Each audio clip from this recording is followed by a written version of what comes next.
আসসালামু আলাইকুম বন্ধুরা, আজকে আমি চিকেনের অসম্ভব স্বাদের একটি রেসিপি তৈরি করে দেখাবো। আশা করি রেসিপিটি আপনাদের কাছেও ভালো লাগবে যদি আপনারা এইভাবেই রান্না করেন। চিকেনের পিসগুলোকে আমি 10 মিনিট ম্যারিনেট করে রেখেছিলাম, সেগুলো হালকা ভেজে নেব।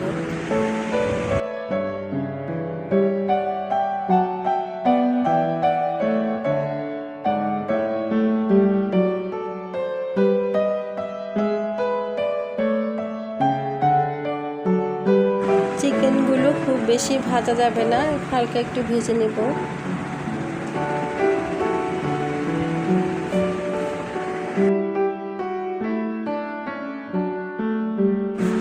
চিকেনগুলো উঠে নেওয়ার পরে এই তেলের ভিতরে আমি এলাচি, দারচিনি, তেজপাতা ও লবঙ্গ দিয়ে ভেজে নেব।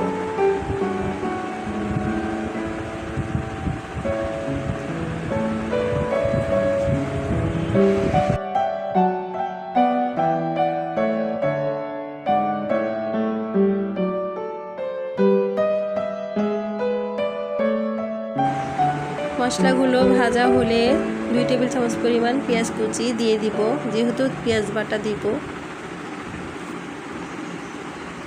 এখন 1.5 টেবিল চামচ পরিমাণ রসুন বাটা দিয়ে দিলাম।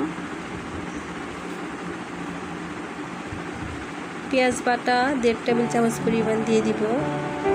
জিরা বাটা 1/2 টেবিল চামচ পরিমাণ।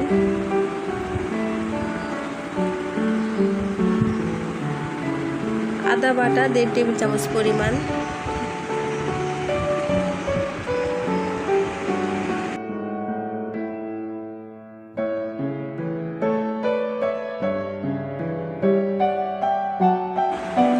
এই পর্যায়ে মশলাগুলোকে একটু হালকা ভেজে নিব। মশলাগুলো হালকা ভাজা হয়ে গেলে এখন আমি গুঁড়া মশলা দিয়ে দিব। এখানে আমি 1 টেবিল চামচ পরিমাণ লাল মরিচের গুঁড়া, 1 টেবিল চামচ পরিমাণ আমি হলুদের গুঁড়া দিয়ে দিলাম। যেহেতু আমি কাঁচা মরিচের বাটা দিব, সেই জন্য লাল মরিচের গুঁড়োটা অল্প দিয়েছি। এখন আমি 1 টেবিল চামচ পরিমাণ কাঁচা মরিচের গুঁড়া দিয়ে দিব।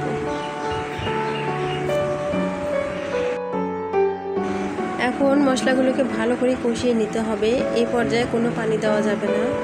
এখন আমি 1 চা চামচ পরিমাণ গরম মশলা গুঁড়ো দিয়ে দিলাম। মশলা থেকে তেল উঠে আসলে আমি এখানে 1 কাপ পরিমাণ টক দই ফুটিয়ে নিয়েছি, সেটি দিয়ে দিব।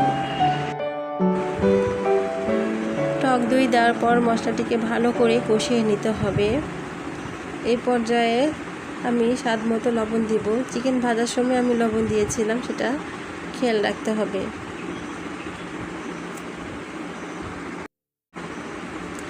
এখন 1/2 চা চামচ পরিমাণ চিনি দিয়ে দিব। যদি আপনাদের টক দইয়ে চিনির পরিমাণ কম বেশি থাকে তাহলে আপনারা কমিয়ে বাড়িয়ে দিতে পারেন। এখন 2 টেবিল চামচ পরিমাণ টমেটো সস দিয়ে দিব। আপনারা চাইলে এটি স্কিপ করতে পারেন, কিন্তু টমেটো সসটা রান্নার স্বাদকে বাড়িয়ে দেয়। মশলাগুলোকে তেলের ভিতরেই কষাতে হবে, কোনো পানি দেওয়া যাবে না।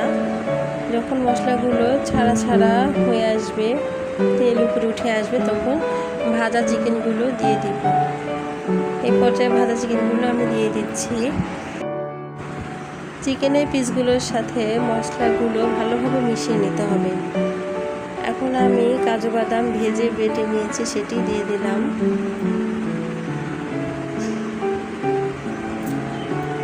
এ পর্যায়ে আমি কোনো পানি অ্যাড করব না। এখন ঢেকে দিব। মিডিয়াম আঁচে ঢেকে 5 মিনিট রেখে দিব। 5 মিনিট পরে 1 কাপ পানিতে 1.5 টেবিল চামচ পরিমাণ সরিষা বাটা গুলে নিয়েছিলাম, সেটি চিকেনের ভিতরে দিয়ে দিলাম। এখন চিকেনের সাথে ভালো করে মিশিয়ে নিচ্ছি। চিকেনের সাথে সরিষা বাটাগুলো ভালো করে মিশানো হলে আরও 5 থেকে 6 মিনিট ঢেকে মিডিয়াম আঁচে রান্না করে নিতে হবে।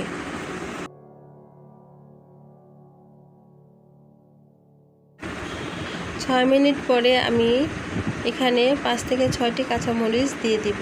আবার 2-3 মিনিট ঢেকে রাখবো। রান্নার শেষ পর্যায়ে 2 টেবিল চামচ পরিমাণ সরিষার তেল ছড়িয়ে দিয়ে নামিয়ে নিব। এই তো তৈরি হয়ে গেল দই সরষের চিকেন। আশা করি আমার রেসিপিটি আপনাদের সবার কাছে ভালো লেগেছে। আপনারাও বাসায় এভাবে ট্রাই করবেন। আমার রেসিপিটি আপনাদের কাছে কেমন লাগলো তা কমেন্টস করে জানাবেন। আজকের মতো এখানে এ পর্যন্তই। আপনারা সবাই ভালো থাকবেন, সুস্থ থাকবেন। আল্লাহ হাফেজ।